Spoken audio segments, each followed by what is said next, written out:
ಇವತ್ತಿನ ನನ್ನ ಲಾಗ್ ಬಂದು ನಮ್ಮ ಮನೆಯವ್ರ ಬರ್ಡೇ ಸೆಲೆಬ್ರೇಷನ್ ಹೇಗಿತ್ತು ಅಂತ ನೀವೇ ಕಮೆಂಟ್ ಮಾಡಿ ಹೇಳಿ. ಏನಾದರೂ ಡಿಫ್ರೆಂಟಾಗಿ ಮಾಡೋಣ, ಅವ್ರಿಗೆ ವಿಶ್ ಮಾಡೋಣ ಅಂದ್ಕೊಂಡು ನಾನು ಮತ್ತು ನನ್ನ ಮಗ ಆರ್ಯನು ಸ್ಪೆಷಲ್ ಆಗಿ ಥಿಂಕ್ ಮಾಡಿ ಫಸ್ಟ್ ನಾವು ಹೋಗಿದ್ದು ನಮ್ಮ ಮನೆ ಹತ್ರ ಇರೋ ಶಾಪಿಂಗ್ ಸ್ಟೋರ್ಗೆ. ಅಲ್ಲಿಂದ ಬಂದು ನಾನು ಮತ್ತು ಆರ್ಯನಿಗೆ ಟೆರೆಸ್ಗೆ ಕರ್ಕೊಂಡು ಹೋದ್ವಿ. ಅಲ್ಲಿ ನಾವು ತಂದಿರುವಂಥ ಆಕಾಶ ದೀಪನ ಹಚ್ಚಿ ಅದನ್ನು ಆಕಾಶದಲ್ಲಿ ಹಾರಿಸಿದ್ವಿ. ಆಕಾಶ ದೀಪವು ಅಂತ ಹೇಳ್ಕೊಂಡು ವಿಶ್ ಮಾಡಿ ಅವ್ರನ್ನ ಹಾಗೆ ಬ್ಲೈಂಡ್ ಫುಡ್ ಮಾಡಿಕೊಂಡು ಕೆಳಗಡೆ ಹಾಲ್ಗೆ ಕರ್ಕೊಂಡ್ಬಂದು ನಾವು ಸ್ಪೆಷಲ್ ಆಗಿ ಅಲ್ಲಿಂದ ಸ್ವಲ್ಪ ಕ್ಯಾಂಡಲ್ಸ್ ತಂದಿದ್ವಿ.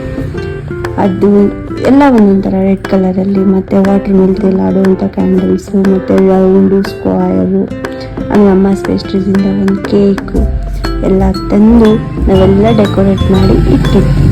ಇದು ನೋಡಿದ್ದನು ಶಾಕ್ ಆಗ್ತಾರೆ ಅಂದ್ಕೊಂಡ್ವಿ.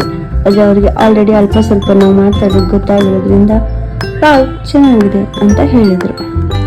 ಆಮೇಲೆ ಅವ್ರ ಕೈಯಲ್ಲೇ ನಾವು ಅವಕ್ಕೆಲ್ಲ ದೀಪ ಹಚ್ಚಿ ಆಮೇಲೆ ಕೇಕ್ ಕಟ್ ಮಾಡಿ ಬೊಕ್ಕೆ ಕೊಟ್ಟು ವಿಶ್ ಮಾಡಿ ಕೇಕ್ ತಿಂದು ಚಿಪ್ಸ್ ತಿಂದು ಜ್ಯೂಸ್ ಕುಡಿದು ಮಲ್ಕೊಂಡ್ವಿ.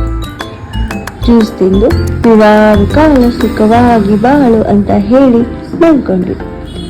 ಒಂದೇ ಸಲ ಎಲ್ಲ ಸರ್ಪ್ರೈಸ್ ಕೊಟ್ಟರೆ ಚೆನ್ನಾಗಿರಲ್ಲ ಅಂದ್ಕೊಂಡು ಮಾರ್ನಿಂಗ್ ಎದ್ದಾಗ ತಮ್ಮ ವಿಶ್ ಮಾಡೋಕ್ಕೆ ಅಂತ ಬಂದ. ಹಾಗೆ ಮತ್ತೊಂದು ಸಲ ವಿಶ್ ಮಾಡಿ ನಾನು ಆರ್ಯನಿಬ್ರು ಸೇರಿ ಗಲೇರಿಯಾ ಮಾರಿ ಹೋಗಿದ್ವಿ.